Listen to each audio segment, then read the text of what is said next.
নাটোরের নলডাঙ্গায় তীব্র সার সংকটের প্রতিবাদে স্থানীয় কৃষকেরা নলডাঙ্গা উপজেলা পরিষদ ঘেরাও সড়ক অবরোধ করে বিক্ষোভ মিছিল করেছেন।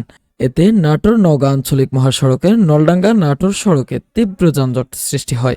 রবিবার সকাল 11টার দিকে নলডাঙ্গা নাটোর রাস্তায় কৃষকেরা সারের দাবিতে রাস্তা অবরোধ ও বিক্ষোভ মিছিল করেন এবং দুপুর 2:30টার দিকে সারের দাবিতে উপজেলার মাধনগরে বিক্ষোভ শুরু করেন।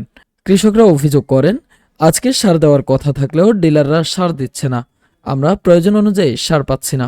এভাবে সংকট চলতে থাকলে ফসল উৎপাদন ব্যাহত হবে, ফসলের ফলন কমবে বলে তারা আশঙ্কা প্রকাশ করেন।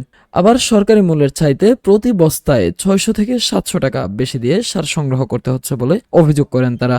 সার সরবরাহ না থাকলে তারা আবাদ করতে পারবেন না। কৃষকরা দ্রুত এই সিন্ডিকেটের বিরুদ্ধে প্রশাসনের কঠোর হস্তক্ষেপের দাবি জানিয়েছেন। নলডাঙ্গা উপজেলার নির্বাহী কর্মকর্তা মোহাম্মদ আলাউদ্দিন ইমরান খান ও নলডাঙ্গা উপজেলা কৃষি কর্মকর্তা কিশোর হোসেন এবং নলডাঙ্গা থানা পুলিশ ঘটনাস্থলে উপস্থিত হয়ে পরিস্থিতি নিয়ন্ত্রণে আনে। গেল বৃহস্পতিবার উপজেলার মাধনগরে কৃষক ও এলাকাবাসী সারের দাবি ও সিন্ডিকেটের বিরুদ্ধে মানববন্ধন ও বিক্ষোভ মিছিল করেছেন।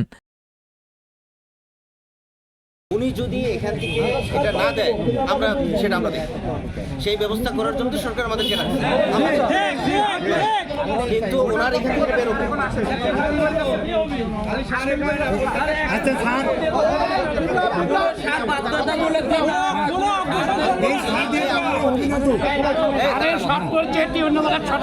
আমি আবার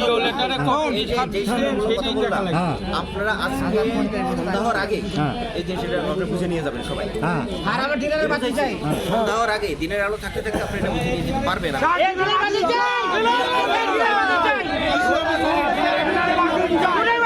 আমরা তো বললাম যে আপাতত সামনে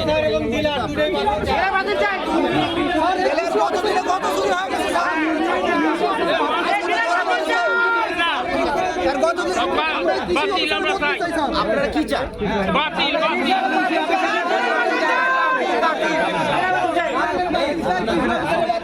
আমি একটা কথা বলবো, আপনারা একটু দাঁড়ান, আপনাদের তরফ থেকে আমি একটা কথা বলি। আমাদের মাঝে মহামান্য সম্মানিত ইউনো মহোদয় স্যার উপস্থিত আছেন। উনি যে কথাটা বললেন আমরা অত্যন্ত প্লিজ। আমি আপনার কাছে বিনীতভাবে এবং বিনয়ের সাথে, আমরা দেশের প্রাণ, এই দেশকে বাঁচায় আমরা কৃষক করি, এম আই রাইট?